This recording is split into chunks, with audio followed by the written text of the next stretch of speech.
You are now watching Chopping It Up with Roger Cador and Perry White. All right, everybody, we are here for another episode of Chopping It Up with Coach Roger Cador. Good morning to all of you guys. I am Perry White, and of course, the man, the myth, the legend, the Hall of Famer himself, sitting here looking dapper this morning. I like the hat, Roger Cador. What's up, Coach? What's up, Perry? You know, you always give me a unique story about the hat. Give the people out there a story about the hat today, because you have a very nice choice of hats. Well, this hat is I was able to get in Ecuador. Mm-hmm. Even though it's a Panama hat, but they make them in Ecuador. And the lady was really nice. She showed me a lot of different hats she had, and she spoke good English, and she recommended this hat. She said, it looks good on you.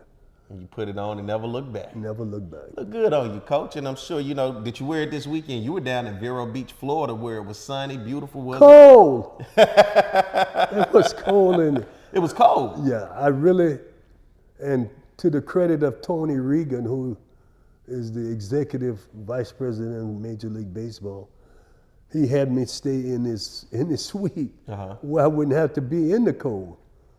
And we were able to watch the game in the center field suite, watch the game. So I didn't really sit in the stands. Now, I did go out on occasion, a couple of occasions, to shake hands and take pictures with the fans because they wanted to see me and I wanted to see them. So I did do that. So let's talk about the Andre Dawson Invitational, but let's first start with the first two words, Andre Dawson. Give a background of who Andre Dawson is and why his name has become so popular amongst black culture, especially now having a baseball tournament named after him. Well, Andre Dawson is a Hall of Famer, came from FAMU, Florida A&M, and played with Montreal, got drafted by Montreal Expos, who were then, and then had a really great career there, and then he got a great career with the Chicago Cubs. And fortunately, he got elected into the Hall of Fame. But he's a wonderful person. He and his wife operate a funeral home in Florida. And he was such a kind individual. We got a lot to talk about this past weekend because, we know a lot of the same people. And we got to do a lot of talking about it. We didn't talk that much about baseball and the games being played. We just talk about life experiences and things that we've done and he's done. And basically, that's what it was about. And now it has the name the Andre Dawson Invitational, but it was the Andre Dawson Classic. You were on the forefront of being able to make this thing happen in the past. And let's give a brief little history on how we even ended up with this weekend with the Invitational, of how it got started. Yeah, it started with me and a young man by the name of Jimmy Lee Solomon, who was in the commissioner's office, having the same title that Tony Regan had. And he and I met at a symposium in Richmond, Virginia. We were on a symposium together. And I threw it out there about doing something for historical black colleges. If we could do that, he said, I like that idea. Just keep calling me and reminding me, and let's keep talking about it. I mean, it didn't happen overnight. It took about 3-4 years before it could really happen.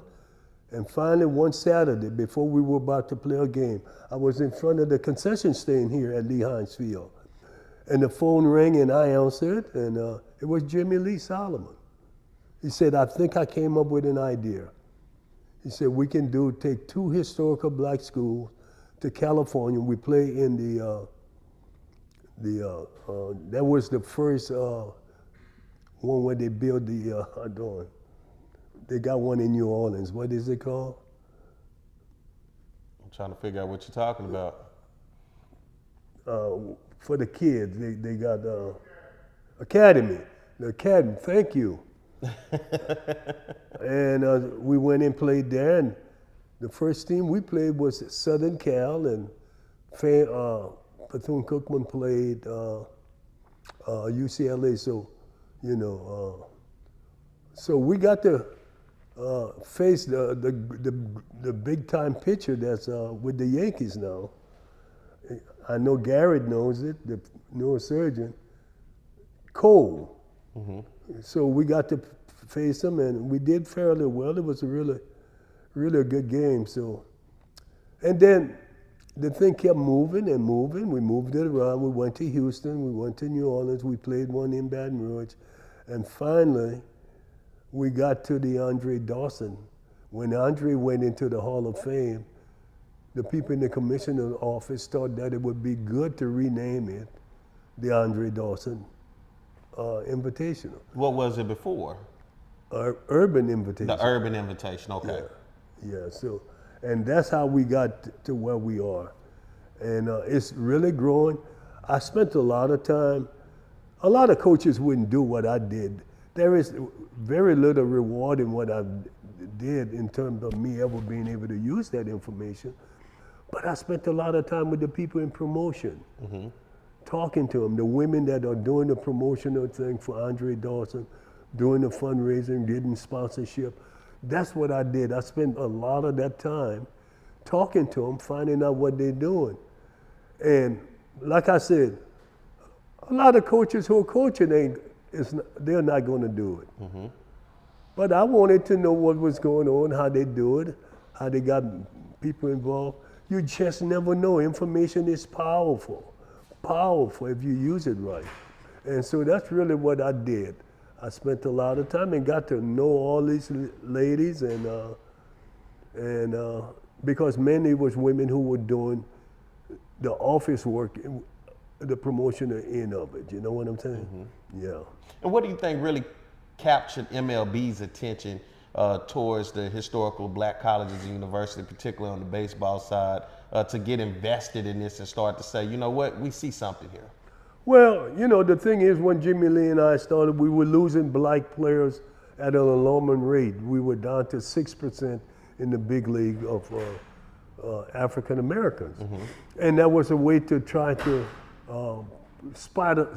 give it a spotlight, try to get, you know, because MLB have a great interest in signing collegiate players because they're more ready to play in the big league, you got me? And so that's why we did it, to try and put a spotlight on it, and hopefully they could sign more and more kids from historical black schools. But the key was to put a spotlight, give it some legs to run on. And the spotlight is there, and then the spotlight was down in Vero Beach, and so this thing has seemed to found a home down at the Jackie Robinson facility down there. Talk about the facility and how we ended up having the Andre Dawson Invitational, finding a home in Vero Beach, Florida. Well, you know, it was all over the place, but that is the ideal facility. MLB has spent a lot of money, millions of dollars, upgrading everything. It's so beautiful now. Dodger Town. And the thing I like about Dodger, when it was Dodger Town, is it's 42 Jackie Robinson Stadium now, or complex, Jackie Robinson Complex, because they've added a lot of intricate part to it. The historical aspect of the old pictures, you see the players. And I told a young man who was in, I said, if the walls could only talk. And Jackie Robinson and Joe Black and all them guys, and Duke Snyder, not Duke Snyder, well, Duke Snyder was there too, but Roy Campanella. They could tell the story of what it was like to be here. And the thing I mentioned, I said Branch Rickey had a great vision when he purchased all of this property. It was an army place at one time, and he bought it. It got a lot of land, but he had a great vision. He knew that he wanted to sign African American, black ball players at the time, and they couldn't stay in hotels, and they weren't going to feed them in restaurant in Florida. He knew all of that, so he bought that place, and it's got the cafeteria. I've eaten in it many times, and I reminisce, and I haven't stayed in the cottage because they usually put the teams in there. Some of the teams stay in the cottage, and some in the other people with MLB stay in them. And so they've upgraded everything. And you see the vision that Branch Rickey had and the O'Malley's, the father and the son, they bought the Dodgers, had them for many years before they sold them. They kept that vision alive.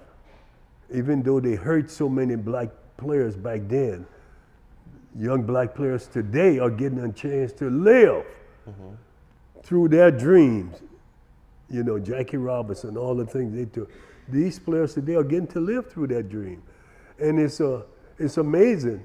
When I'm telling the story to this young man, he said, I had never thought of it like that. I said, yeah, that's the way everything have a beginning.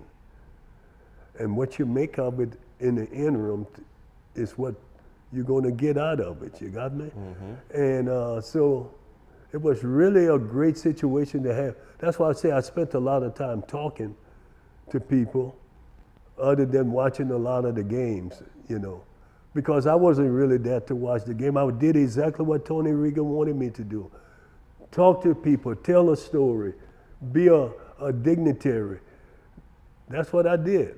You put things in unique perspectives because of the historical value of the experiences and the places you've gone, the people you've met, and most importantly, I think is what you just said when you were talking about being there and just going back in time. When you go to these historical places, you take a moment and take yourself back in time to remember what it was, and I would say in the use of its heyday, to look around and say, man, look, this guy was there. I bet this guy came through here.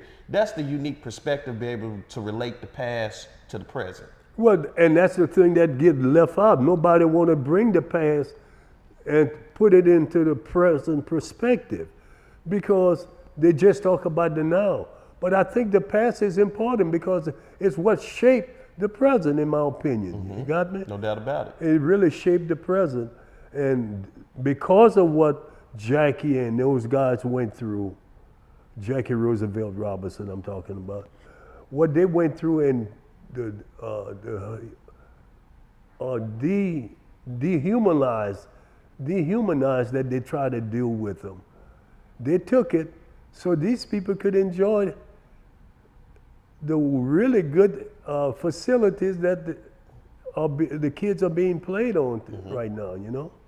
Yeah, you look around at those facilities, you say the money that's been put into it, the upgrades, and Vero Beach now the home of the Andre Dawson Invitational. What did you get from the people who were there that you were having conversations with in terms of their feeling? Because I know a lot of them may not necessarily have connections to HBCUs, so you have to open that door to them and say, hey, HBCUs who are playing here in this game, we do exist, we do have a long lineage and history, and this is it. What was the response that you kind of was getting? Was it more of a wow, that's interesting, I had no idea?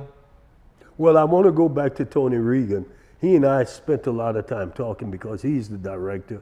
He's the man that had to go to the commissioner and convince him to keep investing money into this venture. You got me?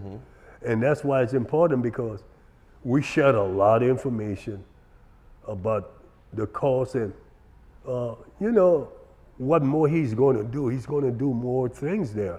This thing has evolved in such a great thing. There was lacrosse being played there this week. You know, not a lot of people get, but they had lacrosse teams over there from the East Coast, came down to Florida so they could play there. They're going to do 7-on-7 football there. They're going to do soccer there. Oh my goodness, it's going to be more than a baseball situation because they're playing for the future. It's one hell of a complex, sound like. Yeah, they were looking forward. So it's more than that. They had softball. They took care of the women. I mean, you know, so literally no one is left out. Yeah. No one is left out. They brought everybody with them, and it's because Branch Rickey had a dream. And it's because Jackie Roosevelt Robinson and them guys took the abuse. This is all what's happening. So many more people are benefiting from what these people took.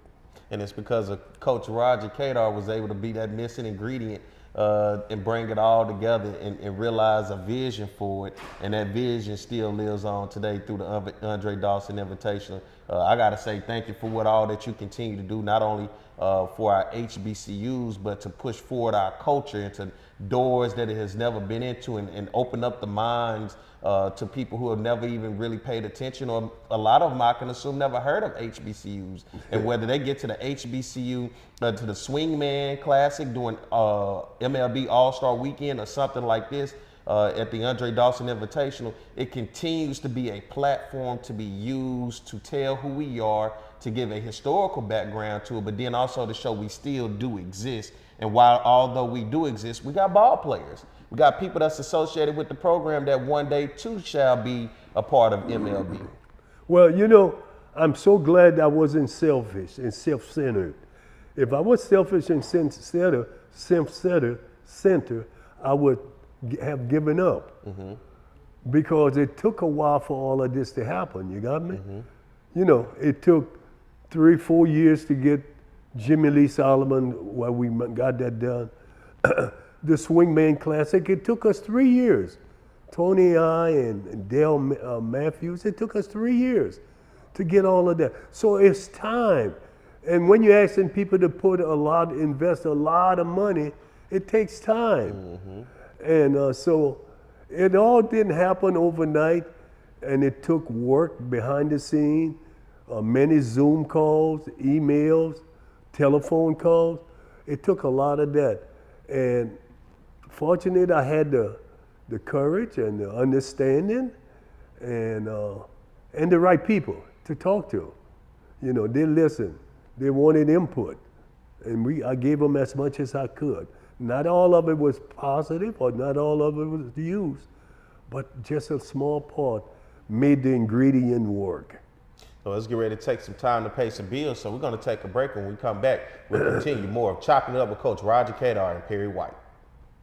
Smart Baton Rouge business travelers travel out of Baton Rouge because BTR is so close and convenient. They're always one step ahead, rather than dead on their feet. So, isn't it about time you flew BTR? Baton Rouge Metro Airport. Some Baton Rouge business travelers travel out of Baton Rouge. Some don't. The ones that do know BTR is all about being closer, more convenient, with non-stops and short hops to anywhere their business takes them. They also know not flying BTR means more traffic, longer lines, and wasted time. So if it's about going from driveway to runway with a lot less highway, isn't it about time you flew BTR? Baton Rouge Metro Airport. It's about time. Hey, it's Jimmy Ott with ESPN Radio. Both Coach Roger Cador and I have gone to Dr. Dale Politz for years for all of our dental needs. Dr. Politz uses the latest technology in preventive dental cleaning, digital x-rays and night guards, restorative tooth-colored fillings, porcelain crowns, complete partial dentures. Zoom whitening, you can whiten teeth 10 shades in as little as an hour. Dental emergencies for infections, broken tooth, or restoration when things just go wrong. Most insurance is accepted. Dr. Dale Politz and Dr. Larry Oob, available Monday through Thursday, 7:30 a.m. to 5 p.m., 926-6899, and PolitzDentistry.com. Have a passion? We've got the place. Gear up for where the rubber meets the mud, or stir up memories of a lifetime. Reach new heights, gravitate towards something out of this world, even travel back in time. You might like a little drama in your life, or get in touch with your inner nature lover. Release some pent-up energy while you're at it. There's plenty to do beyond the swing sets. BRAC, we're more than a playground.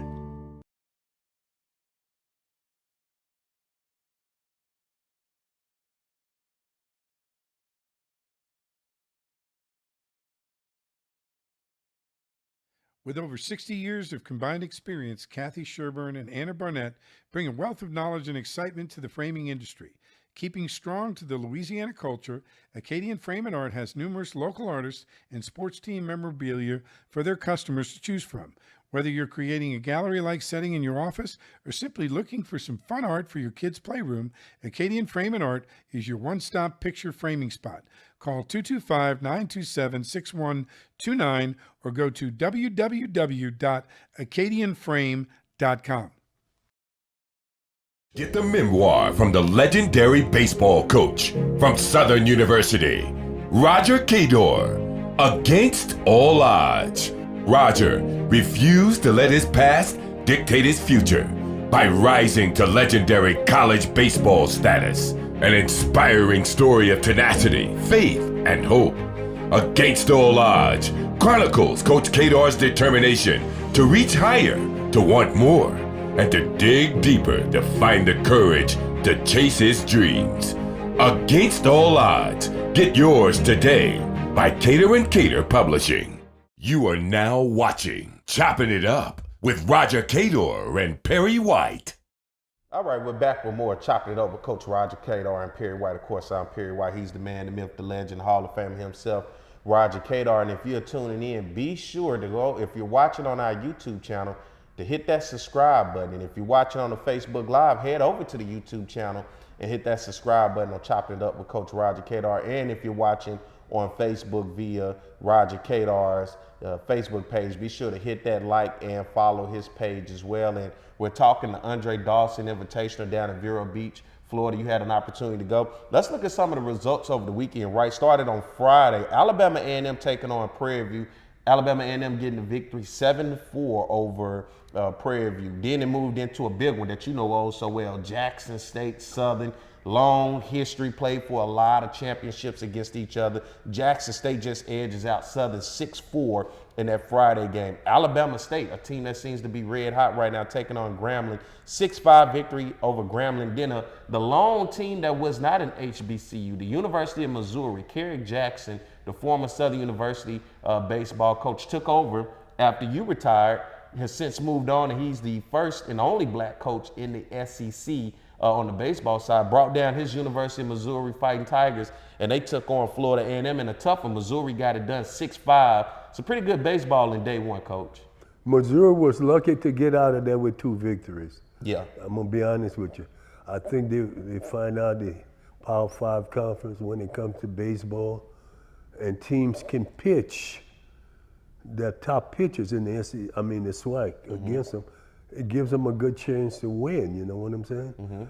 And so FAMU, a boo-boo mistake of missed a drop of fly ball, helped put Missouri in a good position to win, and they eventually did win. Yep. And of course, they didn't get off the hook against Alabama State, which is one of the better teams in the league. Yeah, you're talking about day 2 on Saturday.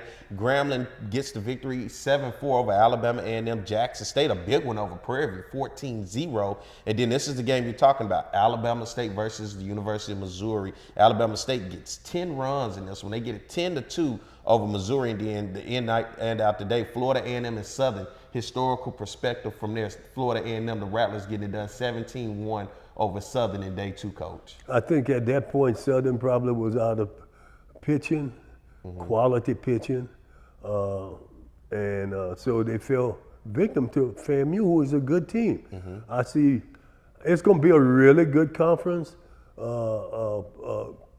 tournament this year because of the teams I saw. I really think, 5 or 6 teams could be looking at playing for the championship. Yeah, then you're talking about day 3, the last and final day. We had University of Missouri versus Southern, of course. 2 former coaches that worked together, Coach Crenshaw, Coach Jackson on the staff here together at Southern. Missouri gets the victory 15-3 over Southern. Alabama State continues its dominance 11-3, and what I thought was going to be a little bit better game against Jackson State, because Jackson State showed that they could hit the ball. Grambling 13-11 over Prairie View, and then to end the day, Florida A&M 13-6 over Alabama A&M. That rounds out the results from the Andre Dawson Invitational. Well, I think people were pleased because the TV games were competitive, which is always what you want. The viewing audience see good competitive baseball. And all in all, we saw some good players. And as you start to talk about seeing some good players, this starts to round out to get ready towards the Swingman Classic that's going to be in Atlanta this year for MLB All-Star Weekend. So this gave an opportunity not only during the Cactus Jack invitation that was a couple weeks ago over in Houston, but this gives another opportunity for guys to start to get noticed to head over into that All-Star game. And let's face it, they're playing in venues that Power 5 teams don't get to play in. You know, that's big to be able to play in Houston or Minute Maid, and now you're going to Atlanta and play in that stadium, beautiful stadium. I think that's a wonderful experience, something they be able to tell their kids about, pass it along, you know, because at the end of the day, there's only going to be a few people going to get to play in those big venues like that. You know, I had the opportunity to talk to Coach Kerry Jackson on Saturday on my other show, and having a conversation with him about the University of Missouri baseball program, where they stand, talking NIL, talking the transfer portal. And not only that, Missouri playing in the toughest baseball conference in the country, the SEC. And, you know, he was having this conversation, saying, you know, compared to the other SEC schools, where Missouri is in terms of investing in baseball is at the bottom of the conference. But when you see the difference, Alabama State able to get a victory over that bottom of the conference of when you look at the University of Missouri. Your thoughts are showing the competitive nature in the SWAC. Yeah, and the kids elevate their performance to another level when they play teams like that. And even when it's even more noticeable when they feel they have a chance to win. And they failed against Carrick team because of the proximity. They're at the bottom of the league because of funding and everything else. They gave them a chance to play hard and come out victorious. You look at the difference, and then you start to look at the teams in the conference. You're talking about baseball seems to be on the uptick, and it's going to be a pretty good season. But Alabama State just seems to be the team right now, considering their results at the Andre Dawson Invitational. Yeah, he's got a lot of kids, Hispanic kids, Puerto Rican kids. He's a Puerto Rican kid, so he's got pretty much the pick of the litter when it comes to some of the top players coming out of Puerto Rico. And I've been there, so I know. And those people are pretty loyal to each other. It's not like in the United States where a good black kid ain't gonna come to maybe a good black schools like Southern, you know what I'm saying? But in Puerto Rico, those Puerto Rican kids who are good, they want to go play for a Puerto Rican guy at Alabama State, you know? So that gives them a thing. And we're gonna see the same thing with Bethune-Cookman. He's a Hispanic kid, coach. I don't know if he's Puerto Rican or not, but he's watch his team. He's not gonna have the greatest hitters, but boy, they're gonna pitch. They're gonna really pitch. So this makes the SWAC. I remember the commissioner, Charles McClellan. Charles McClellan? Yeah, Charles McClellan telling me. He said, man, we just upgraded the conference when we brought FAMU and Cookman in for baseball, because he's a big baseball guy, you know? And I think baseball got a chance if the ADs get off their fannies and work and, you know, put a little more resources in it.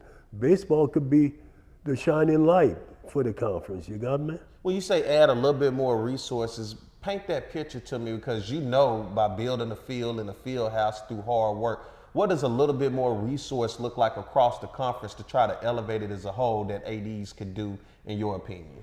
Well, first, give them money where you get high quality coaches. I mean, you got to be able to teach. I mean, if you're going to be successful, you got to teach. Would you agree? I agree. So they got to give them a little more money where they can hire qualified coaches. And once you do that, once you hire qualified coaches, then you put some things in place. You go hire people where they go raise money, sort of like do promotional, like I talk with the people at the MLB. You got to hire people to go to reach the mom and pops. This is what we're about. We're not going to be able to get the big corporations. We're going to make it on the mom and pops. You got me? They're being left out. And every dollar help. You got me? So if you can get $2,500 from a mom and pop and you get a whole bunch of them, you'll do quite well. You got me? And then you pick off a few big ones. That's the way it's done, but you got to hire people to do that. The coaches are not going to do it, you know, because the first thing they're going to tell the AD, you hired me to coach, not to fundraise. I was in a whole different situation. I knew that I had to do more than coaching. I knew I had to fundraise. But these coaches are not going to do that. So you're going to have to hire internal person or external people that can go out and make phone calls. Put an office where they can make calls all day to people. And you do promotional work. You got to give away stuff to get people to come in and give stuff. I mean, there's so much to be done that you got to try and fail to be successful. Most people going to fail. But out of the failure comes success. That's the way it's done. But people, they get disappointed when they fail. You know how much I failed? And got motivated every time I failed. I was motivated for the next one because I knew, based upon history, even though I failed 10 times, the next one contact was going to come on board. And you got to make people, but you got to have someone who can talk to your people who sell it, motivate them, let them know how much failure comes with success. They got to know that failure comes with success, or success comes with failure. They have to know that and understand and believe it and then keep working. It's a grind. It's a grind, and you got to do it. You talking about a grind, and then you're looking at HBCU baseball, looking at Round Southern. I mean, right now we're in the Roger Cador Baseball Fieldhouse. The fact that we have a field house in many years you did not have that. Talking about right behind us is the baseball field, Lee Hines baseball field. For many years did not have that. That's the grind that you speak of having to go out into the community, knock on doors, sometimes be in rooms that you may not want to be in, but somebody in that room will eventually listen if you keep going into enough of them. And I think for that, it shows it went beyond coaching for you. That was the community relation that you had in order to make the community feel a part of this team and invest in this team. There you go. And it also, I did the community thing and I used my players. I took my players out into the community. That was the selling point because businesses love to see young people doing construction thing, giving back. You got me? So I understood that I couldn't do it by myself.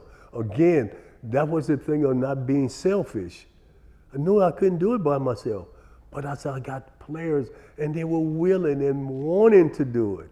And we went out and we did so many good things, man. Do you think, and this is just your personal opinion that I'm asking, considering even when you was a coach here, you said having your conversations with Marina Castle, he didn't see baseball as the value that you saw in it when you went to ask him for $5,000 more. But looking across the landscape of the SWAC as a whole and over the years that you were coaching and now seeing it from the perspective that you are, do you think we're ever going to truly take baseball serious on this level, particularly at HBCUs? Probably not. And I don't want to sound negative, but you got to have visionaries, man. You got to have people with vision making decisions when it comes to money. You got me? Where you put your dollars. You got me? Where you invest them.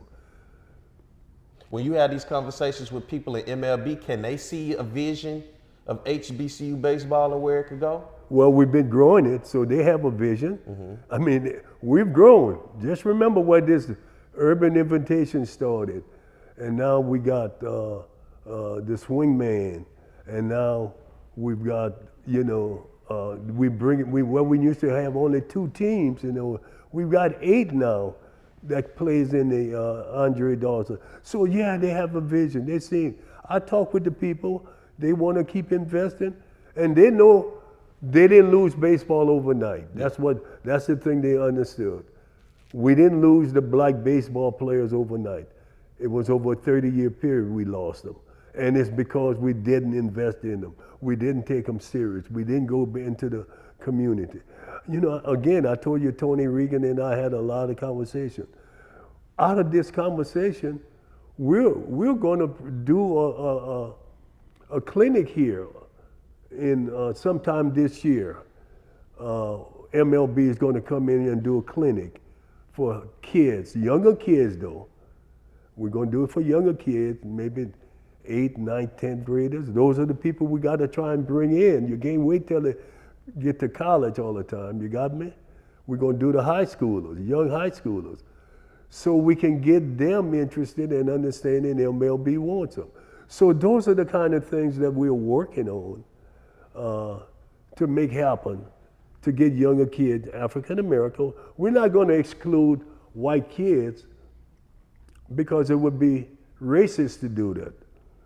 And that was the one thing when we mentioned, so we got to make it available for all kids, but for sure, we got to make sure black kids get an opportunity to be in this camp. And I think one of the things that I would like to see done more is the SWAC and the schools themselves promote these type of events, considering that you have this huge organization in MLB right here willing to put on events for you and to say, hey, here we are. I would like to see us do a lot better from our school's perspective and from our conference perspective to really, what they say, take in everything from the opportunity and not just allow the opportunity to happen and then it's over with and then we move on. How can we really take in the opportunity and move forward and grow each year with that opportunity, knowing that we do now have a seat at the table. It may not be the seat at the front, but you're at least at the table where MLB is considering everything that you do and investing into your student athletes. Well, when they told me that what we do with this, I just mentioned, we do it in 17 cities. I want to bring in 7 more. That'll be 24 cities we want to go in and do this. And that's when I threw Baton Rouge in and Southern University. God said, we like that. And I said, what I'll do is what y'all can't do. I said, I can get the media. I said, I have the advantage of the media still believe in me. I'll get the media on board promoting it and we'll go from there. They said, done deal. Done deal. Well, let's get ready to take a break to some deals and commercials, and we'll be back. Stay tuned. More of Chopped It Up with Coach Roger Cador and Perry White. Smart Baton Rouge business travelers travel out of Baton Rouge because BTR is so close and convenient. They're always one step ahead, rather than dead on their feet. So, isn't it about time you flew BTR? Baton Rouge Metro Airport. Some Baton Rouge business travelers travel out of Baton Rouge. Some don't. The ones that do know BTR is all about being closer, more convenient, with non-stops and short hops to anywhere their business takes them. They also know not flying BTR means more traffic, longer lines, and wasted time. So if it's about going from driveway to runway with a lot less highway, isn't it about time you flew BTR?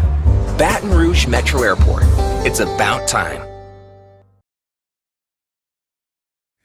Hey, it's Jimmy I with ESPN Radio. Both Coach Roger Cador and I have gone to Dr. Dale Police for years for all of our dental needs.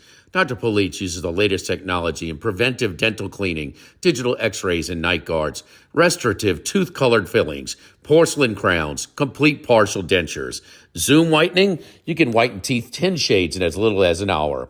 Dental emergencies for infections, broken tooth, or restoration when things just go wrong. Most insurance is accepted. Dr. Dale Police and Dr. Larry Oob, available Monday through Thursday, 7:30 a.m. to 5 p.m., 926-6899, and PoliceDentistry.com.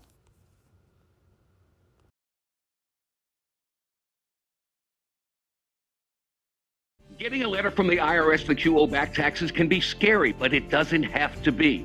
Call Go Tax Resolution in Lafayette at 337-420-1040 today. We'll help stop garnishments, levies, and seizures immediately.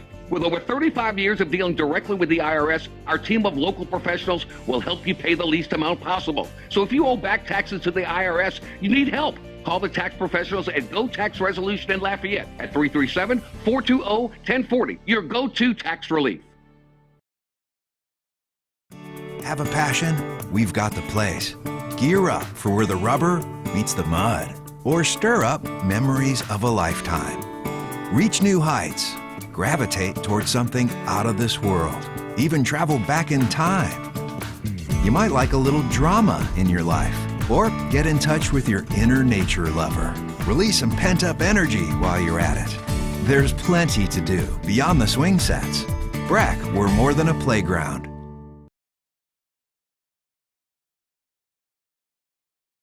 With over 60 years of combined experience, Kathy Sherburne and Anna Barnett bring a wealth of knowledge and excitement to the framing industry. Keeping strong to the Louisiana culture, Acadian Frame and Art has numerous local artists and sports team memorabilia for their customers to choose from. Whether you're creating a gallery-like setting in your office or simply looking for some fun art for your kids' playroom, Acadian Frame and Art is your one-stop picture framing spot. Call 225-927-6129 or go to www.acadianframe.com. Get the memoir from the legendary baseball coach from Southern University, Roger Cador, Against All Odds. Roger refused to let his past dictate his future by rising to legendary college baseball status. An inspiring story of tenacity, faith, and hope. Against All Odds chronicles Coach Cador's determination to reach higher, to want more, and to dig deeper to find the courage to chase his dreams. Against All Odds. Get yours today by Cador and Cador Publishing. You are now watching Chopping It Up with Roger Cador and Perry White. All right, we're back with more Chopping It Up with Coach Roger Cador and Perry White. I am Perry White. He is Coach Roger Cador. And Coach, you know, it's that time of the year, Mardi Gras here in South Louisiana, but Carnival and other places of the world. And you're talking about one of the places in the world that you like to visit is down in Panama. And for anybody that ever wants to go to Panama, you got a place that you recommend that they go stay. Acadia Hotel in Costa del Este, the Acadia. Plus, I spoke with some people down there on Saturday, and they were telling me how beautiful it is. It's summertime there. The amount of people coming in to go enjoy Carnival.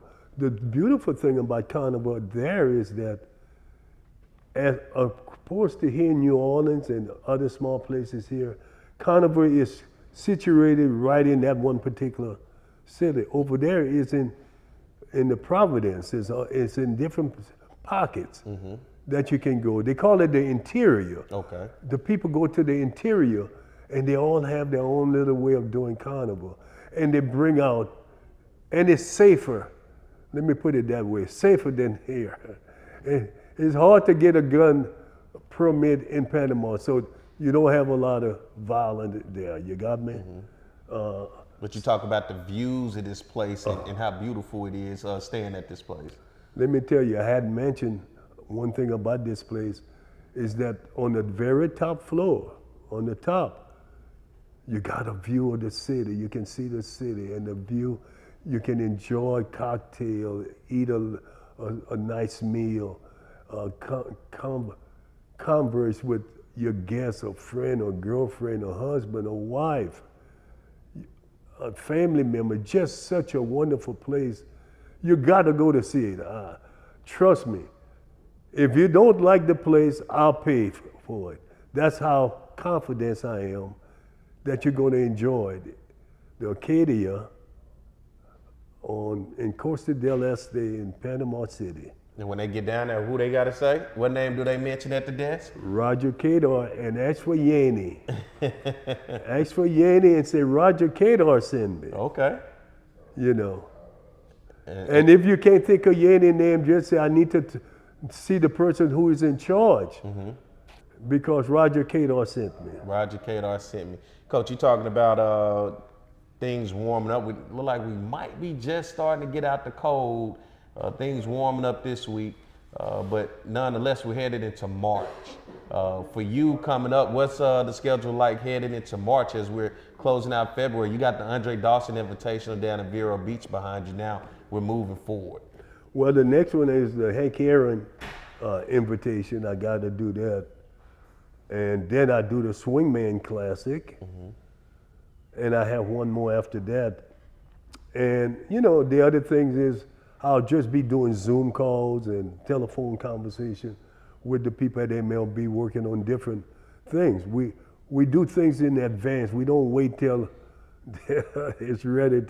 We are a year in advance on planning and putting things on the table in case we have to make adjustments. So that's what we do. We do a lot of preparation, pre-game planning, and go forward with that. You're talking about the Hank Aaron Invitational. Give me a little background on the Hank Aaron Invitational. This is what we bring in.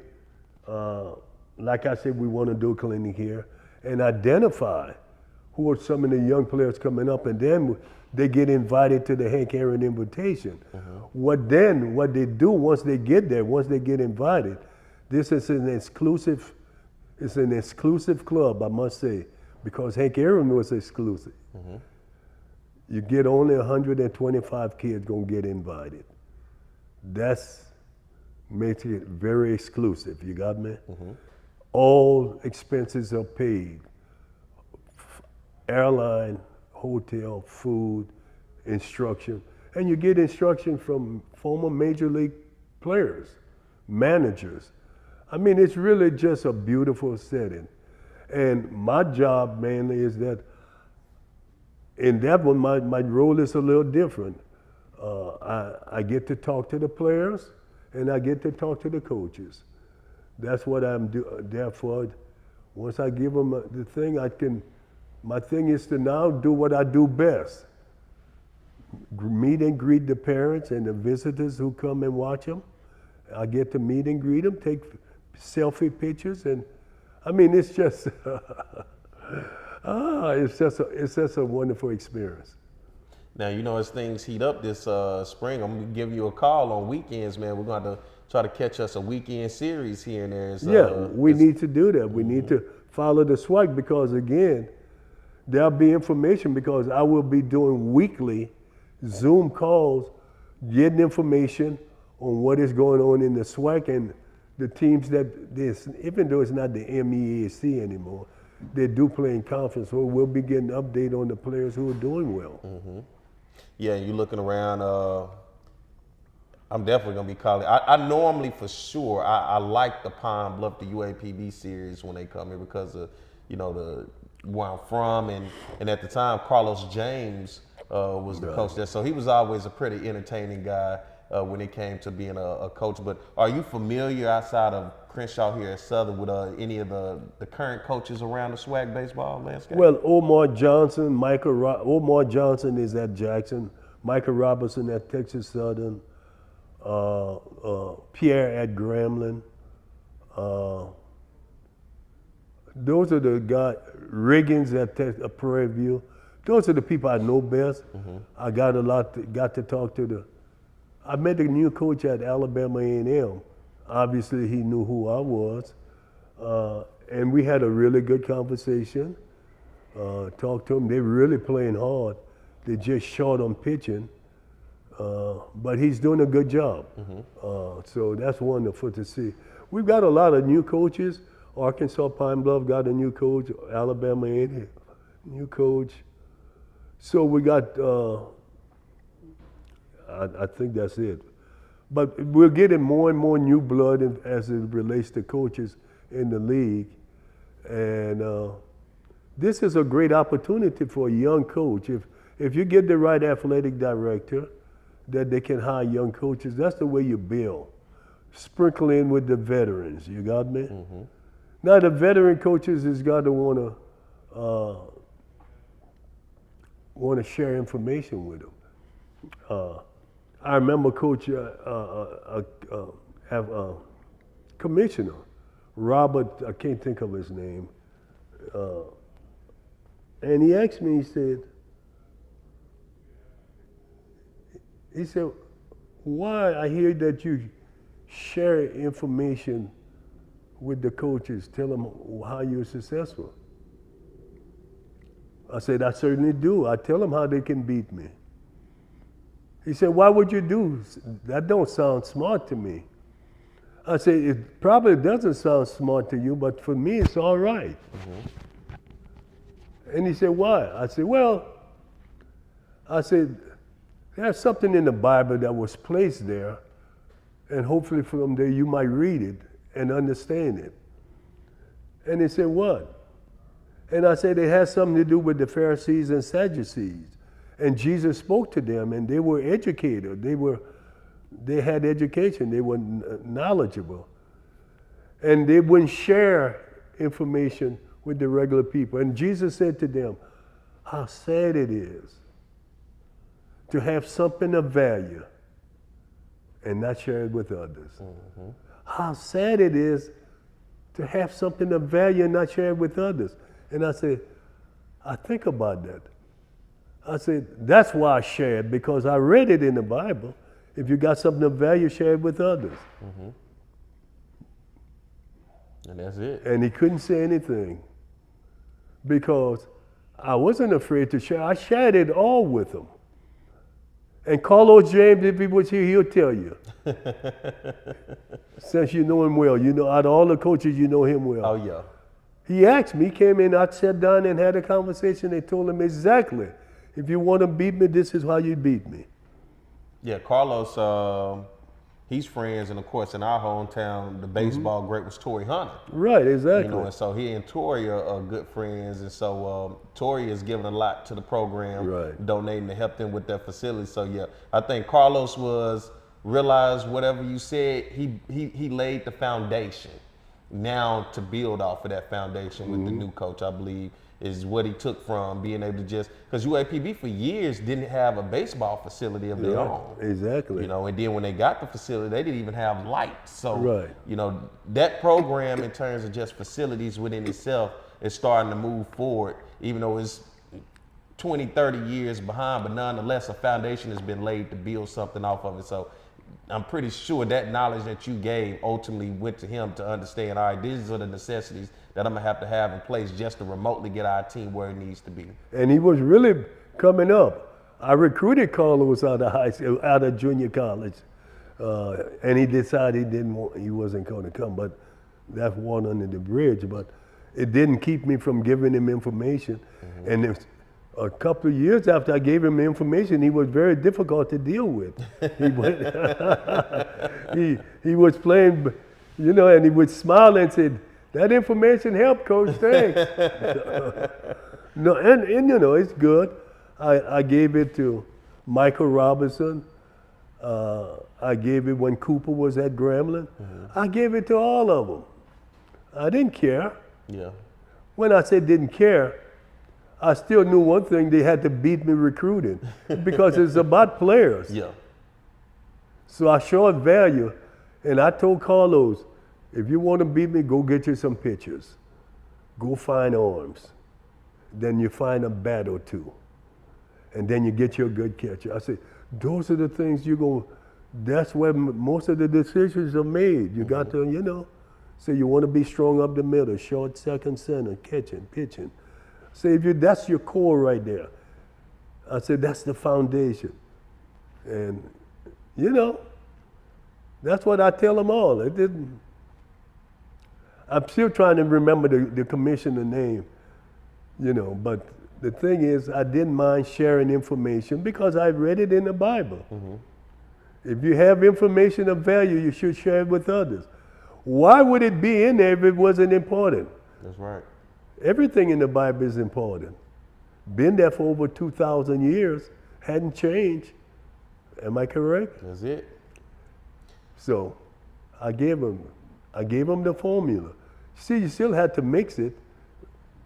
Having a formula and not know how to mix it correctly is one thing, but I gave it to him. That's it. And for everybody out there who are watching, be sure to subscribe to Chop It Up with Coach Roger Cador and Perry White on our YouTube channel, and hit that like and follow on our Facebook Live. We have come to an end of another episode. Hope you guys have enjoyed it and enjoyed that historical perspective on the Andre Dawson Invitational played this past weekend. If you want to go check out any information from the Andre Dawson Invitational, be sure to type in MLB.com in the Google search, and you'll be able to find the Andre Dawson Invitational from on their website. And you can go back and look at the results, the box scores, and everything else. And they also had the games being shown. So if you want to go back and watch any of the games and see any of these players that Coach are talking about that'll potentially be in the HBCU Swingman All-Star game this year, the MLB All-Star over in Atlanta, that gives you the opportunity to do it. So for myself, Perry White, and Coach, we're about to get out of here. Coach, send us away.